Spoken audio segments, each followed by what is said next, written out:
Hey, I'm Dr. Elad Granot. I'm an entrepreneur, investor, and dean of Cleveland's Business School, the prestigious Boler College of Business at John Carroll University. This show is designed for those who think differently. We talk candidly about innovations in technology, in startups, venture capital, the global economy, higher education, how to lead, how to fail. We will leave no stone unturned. Expect passionate and sometimes controversial conversations with guests from all over the business spectrum once every month, wherever you stream your podcasts. Today's episode covers venture capital, Israel, and women in business. We will talk candidly with an Israeli venture capital CEO about everything, from investing during uncertain times to what makes Israel's business ecosystem so unique. And this is Bottom Line with the Business Dean. Today's guest is Shelly Hod Moyal, a friend of mine, a founding partner and co-CEO of iAngels and general partner of iAngels Ventures. Before we get into today's conversation, we'll start with one hot take that I have to discuss, and that is the issue of technology and education, especially in higher ed and especially in business higher ed. And I'm going to quote an article that is going to be in the show notes, right, Ashley? Yes, in the show notes. And it was actually written by a John Carroll University alumna, Rosemary Amato, who talks about changes ahead in finance and accounting education. And what she talks about is what I've been saying, and that is most business schools do not include technology proficiency when they train their majors. Specifically, Rosemary's talking about finance and accounting, and certainly we're going to have a conversation with Shelly about that today, but that's what I've been saying. I've been saying that for a long time, and what's happening now is, since we're not doing it, we business schools are not doing it, what we're seeing is competitive forces in the market slipping into this slot because somebody has to do it. And what worries me is, well, it's twofold. One is you have tech companies doing that because I'm not, right? Business schools are not doing that. So you have Facebook, Amazon, Google. KPMG is now actually training with 10 business schools on blockchain and other technologies that they need. And they're doing all of that because we're not. And so we're implementing a tech core at John Carroll University's Boler College of Business. And within that tech core, all of our majors, all of our students, by the time they graduate, will have proficiency in technology. So they don't necessarily have to be coders, developers, all that type of stuff, but they need to understand how technology works within business because there's no such thing as a non-technology business anymore. And so that really is something that I want to. It's a hot take for me because I really believe that what we call the tech core to complement the liberal arts core that most of us have taken in our higher education experiences. That's what we need to do as a business school, and that's something that we're putting a lot of emphasis on, and that leads us directly to the conversation with today's guest, with Shelly. And I want to thank her for being a guest on the Bottom Line with the Business Dean today. We're happy to have you here, Shelly. Thank you. I'm happy to be here.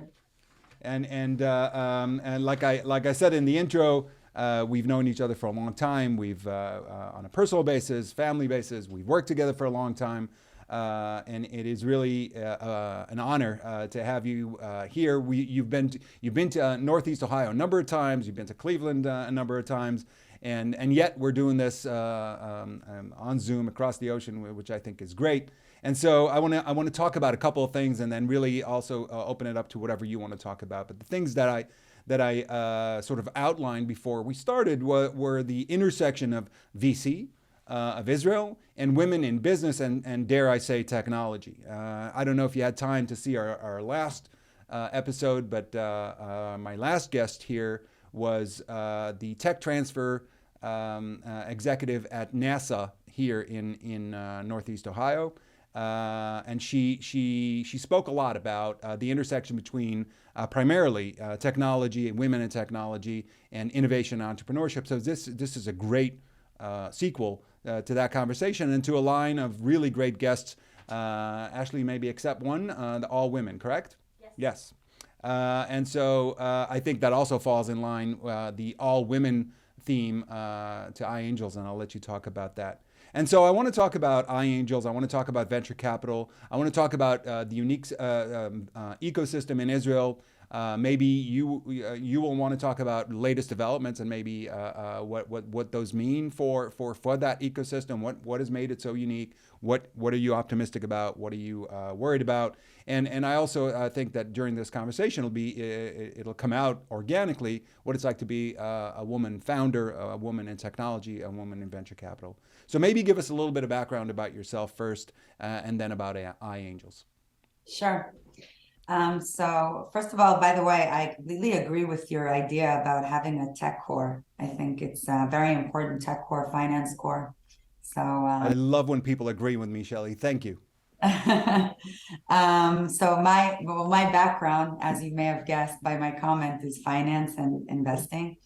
I started my career at UBS, and then I went on to be an analyst at Avenue Capital, which is a hedge fund that does distressed debt. From there, I went to Goldman Sachs in the investment banking division. So I've been on different sides of kind of the finance world, from the buy side to the sell side, investing in value, but also investing in growth, advising large companies, and now a lot of small companies.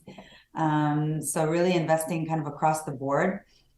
And 10 years ago, I decided to leave my job and start iAngels, which is basically a VC firm that leverages technology so that people can build their own portfolios and tailor them to what they want to invest in the way they want to manage their technology investments in startups, in a way that's diversified and transparent and allows them to really build a professional venture capital portfolio, even while investing relatively small tickets. So in our VC firm, investors can invest in our VC firm, which is managed and led by us based on our discretion.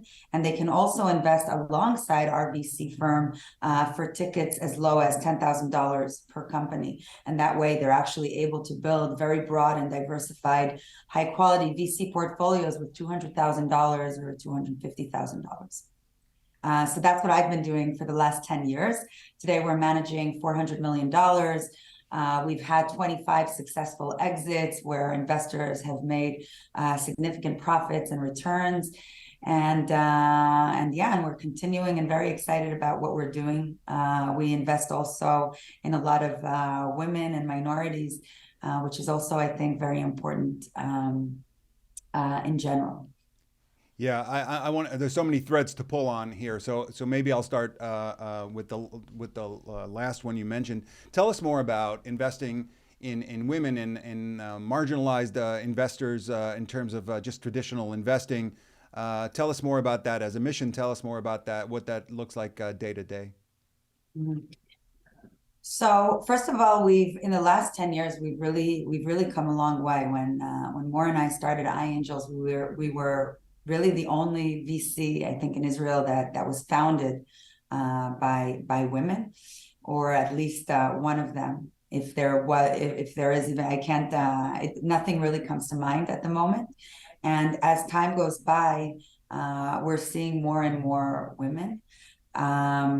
Moore and I both believe that it's very important, not only from the gender perspective, but from the diversity perspective, because we find that groups that are diversified are much more successful. They're much less prone to groupthink because they're not homogenous. People come and they bring different perspectives. And we've also built our firm in the same way. And if you look at our investment committee, you can see that there's a balance between men and women, different age groups, people that are coming from different backgrounds. And so this really gives us a lot of content and helps us be sounding boards of each other when we're making investment decisions, and also as a team. Yeah, it's first of all, it's an admirable mission, and certainly something that I find as a competitive advantage, really. And so while you're fulfilling an admirable mission, you're also setting yourself apart from the market in a positive way, which I think translates into your results. And so you spoke about some successful exits. Maybe give us a couple of nuggets about those exits that you can share with us. Sure. So First of all, one of the companies that in our portfolio that we really believe in is called Argo Robotics. It's a smart radar technology for autonomous vehicles.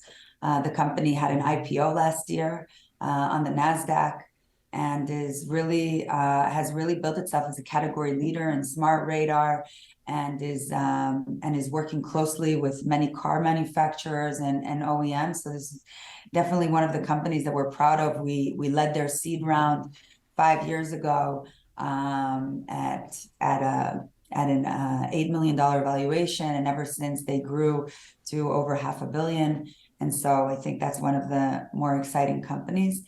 I actually wanted to comment on what you said before. Please. On an admirable mission, because really when we're investing and in general hiring people, we don't look at it as kind of a charity or a mission.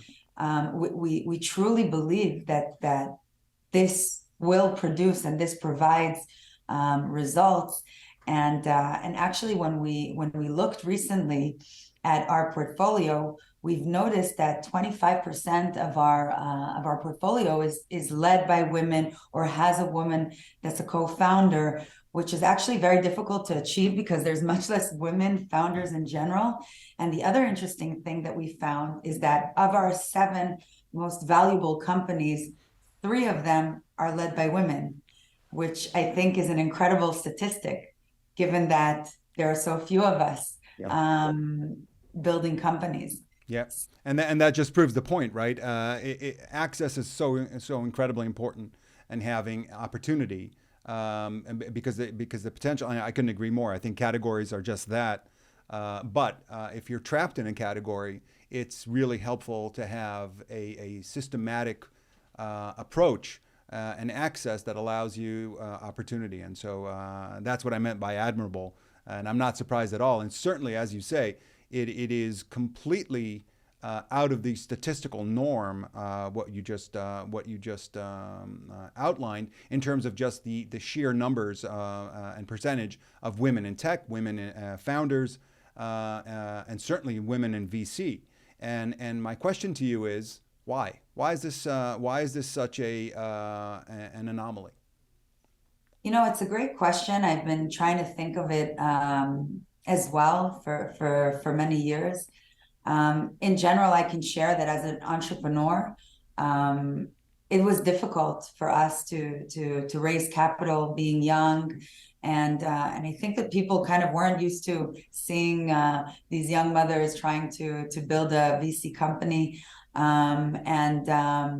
And so it's really hard to understand exactly why. I think we're at a point in time where people are not actively discriminating against women, but there still might be many prejudices that people are unaware of, and biases that they might be experiencing, and maybe that's one of the reasons. I can share that for a woman to build relationships that are professional with mostly men that are basically investing capital in women, it's more complex than a man to a man. For example, if you're raising capital and you're meeting with a VC partner and you have good chemistry, then it might be much more natural to go for a coffee or to go for a drink and to kind of build an informal relationship, which is oftentimes very important when you're building kind of these long-term partnerships with people. But the good news is that it's changing, and it's getting better and better by the day, and we're seeing more and more women. Part of that is also because many of the institutions today are requiring that. So we're seeing many, even in Israel, VCs that are bringing women in to really nurture them and grow them into the firm, which I think is a positive development. Yeah, I definitely think that as well, and applaud you for being a pioneer and really a trailblazer in that. So I'm going to move on to at least 2 more things. So I want to make sure we have time for that. And one is the Israeli ecosystem, and the other is the general venture capital global ecosystem. And so maybe we'll start with you're headquartered in Tel Aviv. You invest primarily in Israeli companies, and if I'm wrong, please correct me on that. There's a reason for your success beyond your talent and your hard work, and that is the Israeli ecosystem over the last maybe couple of decades. So if you could talk a little bit about that, past, present, and if you choose to, future. Mhm. So first of all, I think Israel is one of the most, I would say, innovative and population, which is more, I'm trying to think of how to put it, but more accepting to take on risks than many cultures around the world. Part of it is because we're really a young nation where from a very young age, we're required to go to army service, which for many people holds a lot of risk. And in many intelligence unit and combat units, you're really forced to deal with many high pressure, high stakes situations where you receive a lot of hands-on experience and really world-class education across many fields, professionally, but also personally. And that personally is actually no less important than professionally, because you need to have a certain resiliency and a certain strength in order to build a company. Because really it's a very difficult and challenging journey with many uncertainties, and really the entrepreneurs that are most successful are the ones that are able to learn fast, adapt, and really build and grow the skills that they need in order to succeed. It's impossible to be successful alone. It's not one of those things where you get a job and you do what you're told and you kind of climb the ranks, but really you need to engage with a lot of people, whether it's employees, partners, customers, and the world. So I think that that's kind of the basis of Israel. Also being kind of constantly in survival mode. Israel is a country that naturally doesn't have a lot of resources. And for example, there was a time where we thought that we would run out of water, and on the way have became experts in water management and drip irrigation, and we sell water technology really all around the world. And same goes for defense and cyber. Because we needed to defend ourselves, we became experts in the industry, and now we're able to kind of bring that and sell that to the world. And what we're seeing over the last couple of decades is a positive, virtuous cycle of that mentality, where there are more and more entrepreneurs, more and more experiences gained, more unicorns. Unicorns are companies that are valued at $1 billion or more, that are building significant businesses and thereby creating more experience for new and enterprising entrepreneurs. And so really what we're seeing is Israel kind of walking in the footsteps of Silicon Valley, being basically the most important high-tech ecosystem in the world. I think we're really seeing Israel becoming a significant center as well. Yeah, it really is mind-boggling when you think about that success. When you look at global rankings, Tel Aviv constantly ranks in the top 10 innovation ecosystems around the world consistently. When you were talking about not many natural resources, milk and honey notwithstanding, right? So the tremendous ascent of Tel Aviv and the Israeli ecosystem over the last couple of decades is just beyond impressive. You were talking about unicorns. There was just recently a study from Stanford's Graduate School of Business that looked at non-American born founders in the United States, so immigrant founders that have founded unicorns. And there are over 80 Israeli founded unicorns in the United States. It is extraordinary considering that Israel is, on a good day, 9 million population. And by the way, Israel came in second. It's only also if you look at the United States, there's only 2% are Jewish. Yeah. That's not even, so that doesn't even, that's even a broader category than the Israelis within this category. Correct. And what's interesting is Israeli founders were number two. Number one were Indian founders. And so you're talking about a country with over a billion as opposed to a country with 9 million. I'm talking not relative terms, but absolute terms in terms of the actual number of unicorns. It really is mind-boggling, so much so that Israel has sort of initiated a new term, a new conversation about decacorns. Companies that are valued at over $10 billion. And it is just, again, beyond impressive. And everything that you've mentioned is contributing to that success long term. And so we're talking about all of this and maybe shifting into a general venture capital conversation. We're talking about all of this as there is a slowdown globally on the one hand. On the other, there's constant talk about a mountain of dry powder, VC. There's talk of LPs concerned with the funds that they're in and how they're going to do, putting pressure on GPs.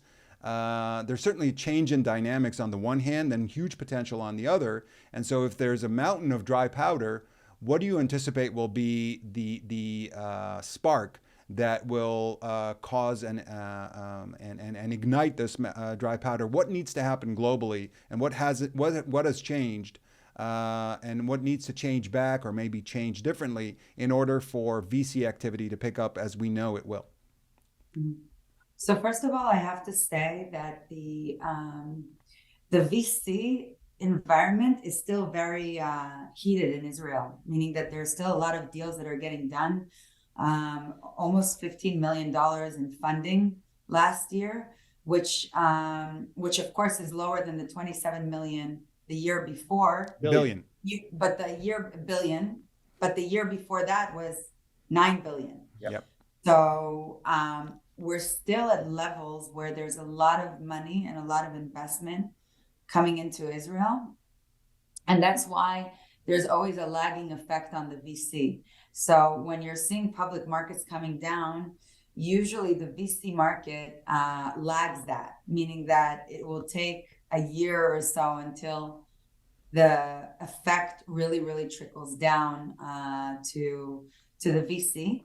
So we're actually seeing the effect, really, we've started seeing it towards the end of the year, where we've seen valuations come down a bit, which overall I think is a positive thing. Sure. Because the valuations were too high. I think this is one of the reasons why the economy right now is correcting, and so I think that we're still seeing people that are in a wait and see mode, and what it's doing, it's creating less demand, and it's making this year very opportunistic for those that are investing.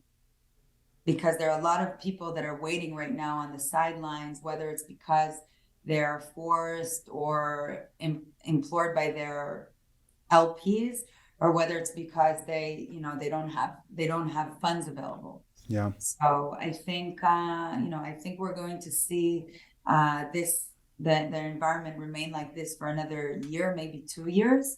But overall, I actually think that it's a good thing, because we were seeing in 2021 seed rounds at double digit valuations, people that only had a presentation raising $10 to $15 million, and ultimately I don't think that that's sustainable, and also I don't think that it helps grow the level of the entrepreneurs, because I think that part of being an entrepreneur is actually kind of going through the ropes and raising a seed round and building a concept, and not raising an enormous amount of money and then being forced to hire a lot of people before you have actually product market fit, which is very important actually when you're trying to build a company and we're trying to build a product in a way that's healthy and sustainable. Yeah, you mentioned the skills needed from an entrepreneur, and overheated ecosystem in terms of VC that's sort of adjusting now, and I agree with you. I actually think it's a good thing. I think it also allows for and maybe forces entrepreneurs to be more business centric in terms of developing their vision. And I think up until now, a lot of not all, but a lot of founders got away with, so to speak, a great idea on a slide deck without necessarily going deep into the business sense of it. For a variety of reasons, I think, and now it's an opportunity to be a lot more business focused and really build up solid business plans and look into models that will be sustainable over time. And I think it's a maturation process that we're seeing in VC and especially in early stage tech. And I think it's a good thing, by the way, as long as I'm going to plug getting business skills. I don't think it's such a bad idea for our founders to do what you did and get their MBA. I think when they come and talk to you, and I've been in a variety of pitches and presentations from startups, if they don't have a business fundamental understanding, you can tell. And then it's a harder conversation because they don't necessarily see things from a holistic perspective like you do. And so, I know many on your team have MBAs, and it makes total sense because you're actually running a business here. I wonder what that delta is when you speak with founders who don't necessarily have business training or business savvy or business experience. How do you breach that gap? So, so first of all, when we're looking for entrepreneurs, we're looking for people that not only have, specific know-how in their industry or specific experience, but we're looking for entrepreneurs that that understand what their limitations are and know how to surround themselves with people that are good at the things that they don't have experience in yet. So, for example, a good board of directors that provides mentorship and guidance to the entrepreneurs can go a really long way in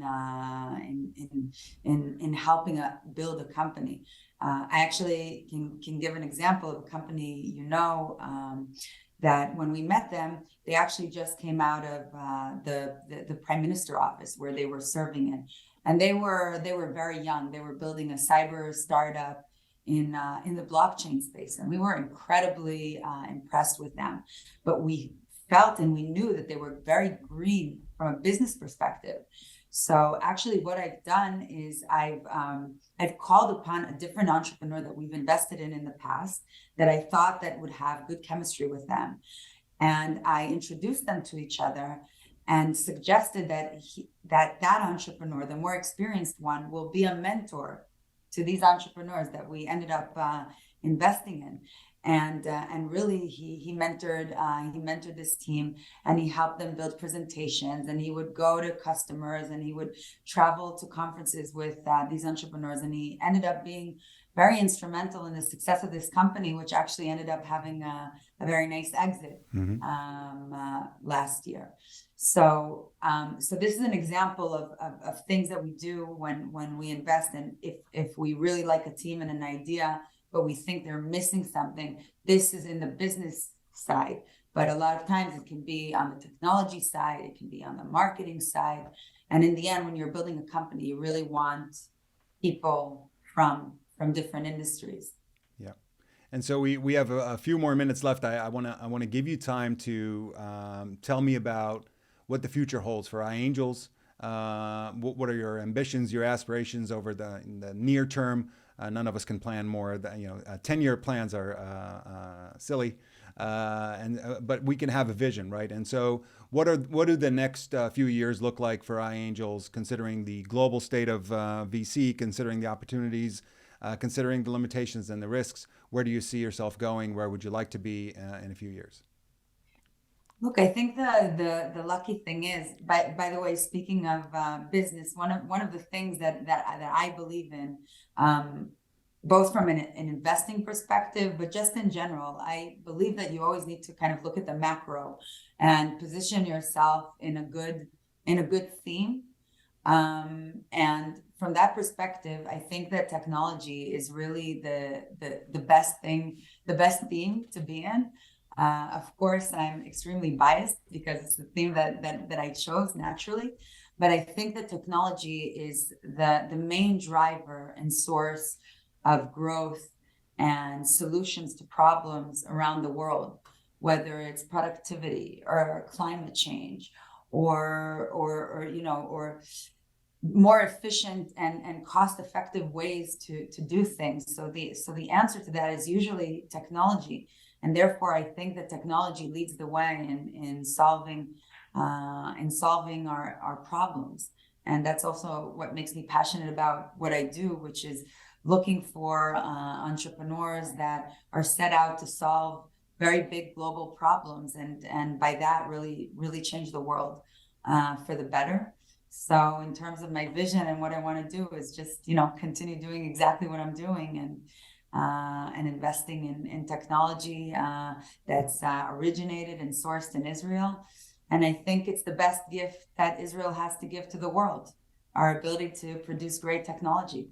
Yeah, I couldn't agree more. There's so many amazing innovations coming out of Israel, and you do such a great job and being a significant player in that ecosystem, which is why my MBA students and I are coming to visit you in late April, and to meet with you and hear from you in person and see some of your portfolio companies. We're really looking forward to the Startup Nation tour, which we always kick off with iAngels.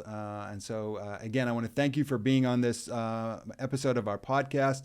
I want to thank you for your friendship and partnership over the years. We look forward to a lot more announcements, exits, successes. Wishing you nothing but the best. Thanks again for being on this episode. Thank you. Thank you very much, Elad. All right.